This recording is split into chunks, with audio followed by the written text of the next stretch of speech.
बिस्मिल्लाहिर्रहमानिर्रहीम।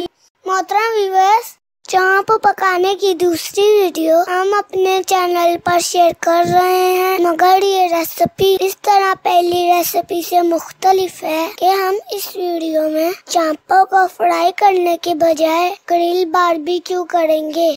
अज्जाए तरकीबी में main ingredients mutton चांप हैं और कोशिश करनी है कि इनके साथ अच्छा खासा गोश्त लगा हुआ हो, क्योंकि बारबेक्यू करना है। मसाला जात में नमक, सफेद मिर्च, कुटी हुई लाल मिर्च, पिसा हुआ गरम मसाला, कुटी हुई सौंफ, सुर्ख मिर्च, हल्दी, काली मिर्च और कचरी पाउडर है। मजीद लहसुन अदरक की पेस्ट है, इमली का गूदा है, सिरका और चिली सॉस भी इस्तेमाल करेंगे। तफसीलियत अज्जाए तरकीबी मिकदार की पैमाइश के साथ वीडियो में दिए गए हैं, जरूर देखिएगा। यहाँ हम चांपों को हैमर की मदद से पंच कर लेंगे। जो साइड दिखाई जा रही है उसी से गोश्त को हैमर करना है। इससे ये फायदा होगा कि मसाला अच्छी तरह गोश्त में सरायत कर जाएगा और उसके पकने में दिक्कत न होगी। यहाँ हमने तमाम चांपों को चॉप कर लिया है। अब एक प्याले में डालकर तमाम मसाला जात गोश्त के साथ शामिल किए देते हैं। इसके साथ ही चिली सॉस, सिरका, लहसुन अदरक की पेस्ट और इमली का गूदा शामिल कर देते हैं। यहाँ हमने हाथों की मदद से चांपों पर मसाला अच्छी तरह अप्लाई कर दिया है। बेहतरीन निताइश के लिए फ्रिज में ओवरनाइट मैरिनेट कर लेंगे। इससे कचरी गोश्त पर अच्छे से असरअंदाज हो जाएगी और गोश्त पकने पर टेंडर हो जाएगा।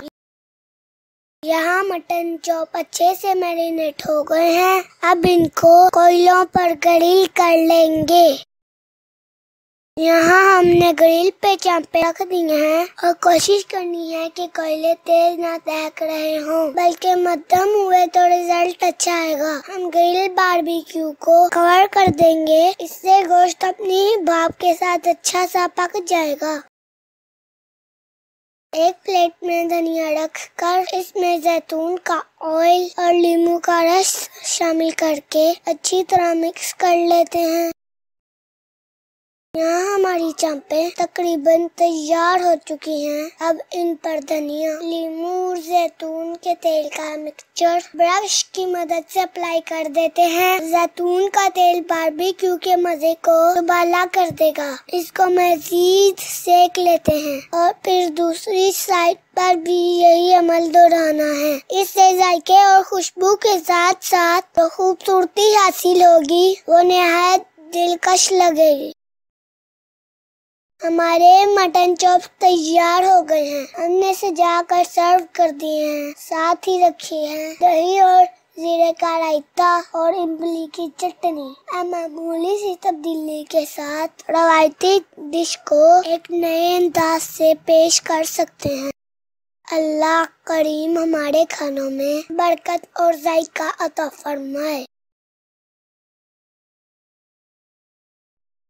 अगर हमारी वीडियो अच्छी लगे लाइक करें, शेयर करें, अच्छा सा कमेंट करें और नए आने वाले हमारे चैनल को सब्सक्राइब करें, बेल आइकन पर क्लिक करें ताकि हमारी हर नई आने वाली वीडियो की नोटिफिकेशन आप तक आसानी पहुंच सके। शुक्रिया।